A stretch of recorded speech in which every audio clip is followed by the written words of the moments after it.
পীরের নিকট বায়াত হইতে হবে। বায়াতের কথা আল্লাহ পাক কোরআনে বলেছেন, ইয়া আইয়ুহাল্লাযীনা আমানুত্তাকুল্লাহা ওয়াবতাগু ইলাইহিল ওসিলা। হে ঈমানদারগণ, আল্লাহকে ভয় করো এবং তার নিকট ওসিলা তালাশ করো। সূরা মায়েদার 15 নম্বর আয়াতের মধ্যে আল্লাহ পাক বলেছেন, ইয়া হে আইয়ুহাল্লাযীনা আমানু, যারা ঈমান এনেছো, আমানুত্তাকুল্লাহা, আল্লাহকে ভয় করো, ওয়াবতাগু ইলাইহিল ওসিলা, ওসিলা মানে উসিলা তালাশ করো, আল্লাহর ওলি আল্লাহদের উসিলা তালাশ করো, তাদের হাতের উসিলা বায়াত রাসূল গ্রহণ করো। সূরা মায়েদার 35 নম্বর আয়াতে এবার আল্লাহ পাক আর বলেন, ইয়া আইয়ুহাল্লাযীনা আমানুত্তাকুল্লাহা ওয়া কুনু মা'আস সাদিকিন। হে বান্দারগণ, আল্লাহকে ভয় করো এবং সাদিক লোকের, সত্যবাদীর, ওলিদের সঙ্গী হইয়া থাকো। সূরা তাওবার 119 নম্বর আয়াতে 119 নম্বর আয়াতে বলছেন ওলিদের কাছে বায়াত রাসূল গ্রহণ করার কথা বলছেন এবং ওলিদের সঙ্গী হওয়ার থাকার কথা বলছেন। কোরআনে আল্লাহ পাক রব্বুল আলামিন আর বলেছেন, ইন্নাল্লাযীনা ইউবাইয়ুনাকা ইন্নামা ইউবাইয়ুনাল্লাহা ইয়াদুল্লাহা ফাওকা আইদিহিম। নিশ্চয়ই যারা নবীজির হাত মোবারকে হাত রেখে বায়াতের শপথ গ্রহণ করেছে, নিশ্চয়ই তারা তো আল্লাহ পাকের হাত মোবারকে হাত রেখে বায়াত রাসূল গ্রহণ করেছে। তাদের হাতের উপর আল্লাহ পাকের হাত রয়েছে এবং তাদের জন্য সুসংবাদ, যদি তারা ওয়াদা পূর্ণ করে, আর যদি ওয়াদা ভঙ্গ করে তার পরিণাম তারা ভোগ করবে।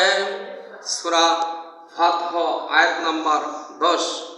আল্লাহ পাক নবীজির হাত মোবারককে আল্লাহর হাত বলে ঘোষণা করেছেন। ইয়াদুল্লাহ, ইয়াদুল্লাহ আল্লাহর হাত, ফাওকা আইদিহিম তাদের হাতের উপর আল্লাহ পাকের হাত রয়েছে। এখানে নবীজির হাত মোবারকে তারা হাত দিয়েছিলেন। এই নবীজির হাত মোবারককে আল্লাহর হাত বলে ঘোষণা করেছেন। সুবহানাল্লাহ। কাজী যারা বায়াত রাসূল গ্রহণ করবে তারা ঈমানদার, যারা বায়াত না হবে তারা দুজুকি হবে। কাদ আফলাহা মান যাক্কাহা ওয়া কাদ খাবা মান দাসসাহা। নিশ্চয়ই যাহারা রূহকে জাগ্রত করেছে তারাই শুধু মুক্তি লাভ করেছে, আর তারা ধ্বংস হয়ে গেছে যারা রূহকে চাপা দিয়ে রেখেছে। দাসসাহা অর্থ হলো চাপা দেওয়া, অর্থাৎ লুগাতের আরবি ডিকশনারিতে লুগাত রয়েছে ও কোরআনের মধ্যে এই লুগাতের অর্থ হচ্ছে দাফন করিল, দাসসাহা।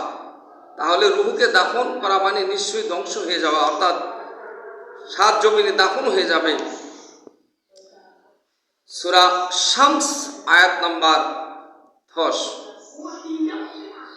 কাজে যারা এই রূহকে জাগ্রত করবে তারাই মুক্তি লাভ করবে।